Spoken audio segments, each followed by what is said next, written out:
Today, I have the pleasure of speaking with Barry Baim from West-High Yield, or as many people call it, Y Resources. So how about we start there, Barry? Y Resources? Why should everybody be looking, to do their due diligence on this company? Well, first, Tracy, good morning, and thank you very much for having me. I'm happy to share about West-High Yield Resources, probably the largest, greenest project on the North American continent relative to critical minerals today. Within that project, we have a 7.5 kilometer outcrop of a discovery that contains magnesium, silica, nickel, and iron. This project is critical relative to not only the demands of various industries and the geopolitical thrust that's going on in the world right now, but also the energy transition to a low carbon economy. Magnesium and silica are going to play a huge role in that in many verticals. Of course, the Critical Minerals Institute, we track all four critical minerals you just referenced, but you said something very interesting in your initial response. You said we are one of the largest and greenest high-grade magnesium deposits in the world. Can you tell us about the greenest and the high-grade elements of the magnesium, please, at the Record Ridge project? Yeah, at Record Ridge, we have a very high-grade magnesium contained in the ore. It averages at 24.6% magnesium, and it is easily extractable. We have a process that, as you may or may not be aware, magnesium currently is controlled by China. 95% of the global production comes from China, and they use something called the pigeon process, which is a very heat-intensive, carbon-emitting process. So it's not favorable to the environment, takes a lot of energy, and again, a lot of CO2 emissions. The process that we're looking at is a very green process using an HCl or an acid leaching. We're very fortunate that the ore that we have that's been discovered at the Record Ridge project is easily leached out the various elements or minerals that we're looking to take out. And that again is magnesium, silica, nickel, and iron. Because we're using HCl and it's a closed loop process, it uses very little energy and is actually, in fact, almost carbon neutral.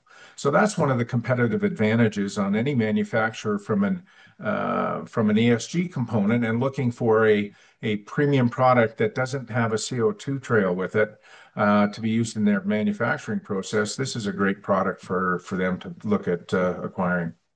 Now, Barry, what's interesting about West-High Yield Resources, or Y Resources, that you're not just an exploration play, you're actually galloping down the field here for becoming an actual mine. Can you tell us a little bit about the process right now, where you are in that process?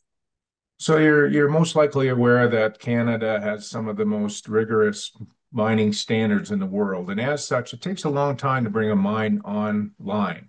The company was founded 22 years ago. We've been working on the critical minerals aspect of this project for the last 18 years. In that time frame, there's a tremendous amount of work required to get to a permit application, where you need to delineate and drill out your resource, and a number of studies need to be undertaken. Well, we've actually completed all of that now. We submitted our permit application in 2018 with the BC Ministry of Mines and Critical Minerals. And we've been working back and forth with all of the rigorous requirements that are needed to ensure that we have an environmentally sustainable project. So where we're at today is we have received a draft permit from the BC Ministry of Mines that will allow us then to extract and mine, hopefully in the not too distant future. We expect and anticipate having a final draft permit in Q4 of this year.